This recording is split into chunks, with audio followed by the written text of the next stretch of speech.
Okay, welcome back everybody, and thanks for tuning in. It's good to see everybody this way. Hopefully everyone's doing well. This is a really exciting week for us because it is week number 9 of our online learning experience, and this is our second week working with Romeo and Juliet. So I want to break this video up into 2 parts. The first part is really just a review of Romeo and Juliet Act 1, and I want to talk about some major ideas, major moments in the play that we want to take with us, we want to keep with us as we read Act 2.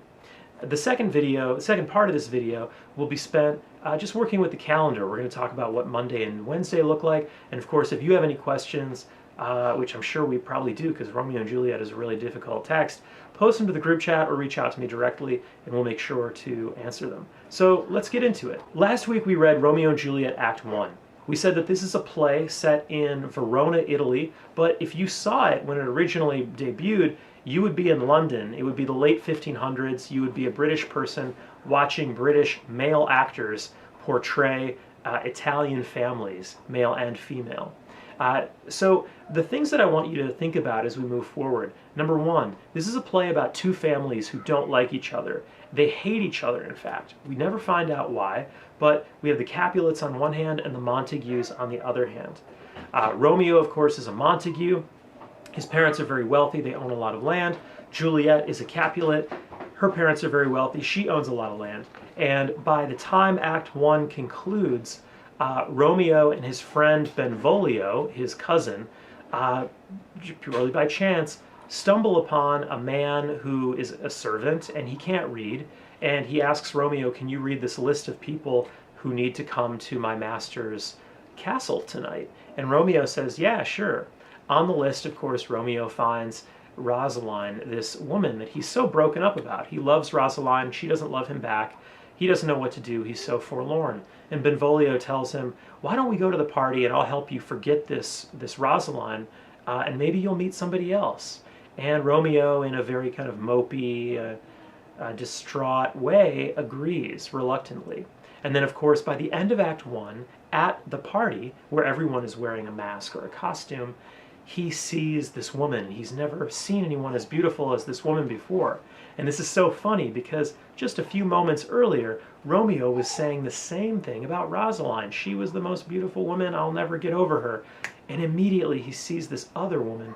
He says, oh, she's the most beautiful woman. I've never seen anyone as beautiful as this before. And of course, later we find out that that woman is Juliet. So Act 2 picks up there. As we get into Act 2, we want to keep a couple things in mind. The relationship between the Capulets and the Montagues is a pretty toxic one. And we know that at the party, Tybalt, who is Juliet's cousin, very hot-headed and a very skilled sword fighter, has vowed revenge. He feels that Romeo being at his uncle's party is an act of extreme disrespect, and Tybalt will not tolerate that disrespect, so he wants to exact revenge. So we want to keep that in mind. Is he going to get revenge? If so, what does that look like? And then we also see that Romeo, the party is over and he runs off, but Romeo wants to go back. He wants to see Juliet, even though it's very, very late at night. So, yeah, we're going to get into Act 2. Now, I want you to pay close attention to Act 2, Scene 2. This is the most famous moment of this play, arguably the most famous moment in all of the English language dramatic history. We get a number of really famous lines in this moment. We get, Romeo, Romeo, wherefore art thou, Romeo? Deny thy father and refuse thy name. Romeo says to Juliet, hark, what light through yonder window breaks, it is the east, and Juliet the sun. We get all these really great lines. So as you get into this, pay extra close attention to Act 2, Scene 2, because it's very, very important. And then, of course, toward the end of Act 2, we get a number of really important moments as well as the plot thickens and the suspense builds. So anyway, that's a lot of things to keep in mind this week, but let's get into the calendar and we'll check out what it is we're being asked to do. Okay, so for Monday's class, you want to read and listen to Act 2, Scenes 1 through 3. That's the first half of Act 2.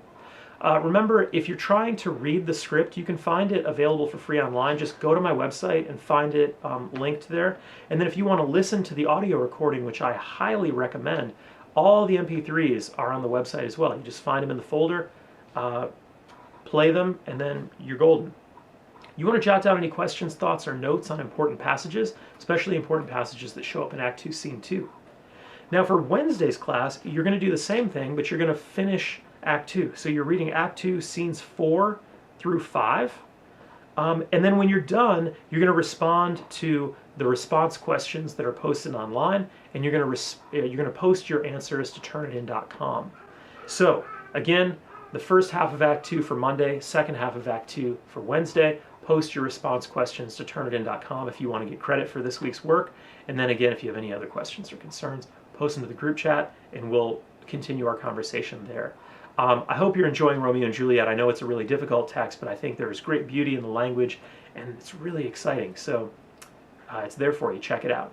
All right, that's it for this week. If you have any other questions, again, post them to the group chat or reach out to me directly. Until we see each other again, be good to yourself, be good to everybody else, and we'll catch you in the next one. Bye.